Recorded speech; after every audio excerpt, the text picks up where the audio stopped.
नमस्कार. आज इथे मानपाडा रोड इथे आदिवासींची घरं आहेत.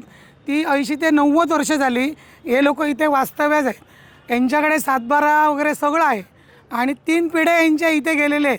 पण आज एवढा इथे यांच्यावर अन्याय होतो की हे घर आहे, या ताईचं हे घर आहे, एवढं ठेचून हे रॉड बांधलेले आहेत.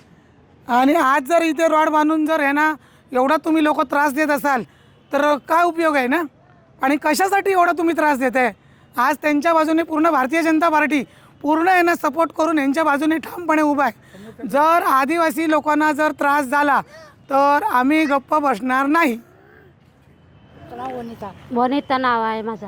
काय काय काय हे दमदाटी करून घरावर ना असे एंगल बिंगल टाकून घेतले. ते लोकही बोलते तू जास्त बोलायला गेली तर बोलते तुझं घर बीर सगळं तोडून टाकू असं बोलायला लागले. शिरकन गायकवाड. पोलिसात तक्रार केली आहे? हा केले. पोलिसांचं काय म्हणणं आहे? पोलिस बोलले का घाबरू नका आम्ही समजा व्यवस्थित करून देईल. ठीक आहे. मनीषाताई आली ना तुमच्यासाठी? हा आलेले. हा माझं नाव लडकूबाई. माझ्या इथं निदान तरी 3-4 पिढ्या गेल्या तरी इथं काहीच नव्हता. आम्हाला शासनात जागा दिली. आम्ही अशीच पहिला फिरत होतो इकडं तिकडं. आम्हाला कोणी जागा देत नव्हता.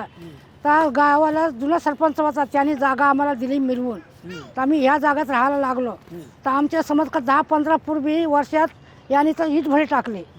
इटभरी टाकली त्या तिकडं ते इटभरी टाकली आणि ना आता आम्हाला दमदाटी करून आमच्या घरात घुसून आमच्या माणसाला मारत होता. हे माणूस आता आम्ही गरीब होतो तर आम्हाला काय माहिती नव्हतं सगळं.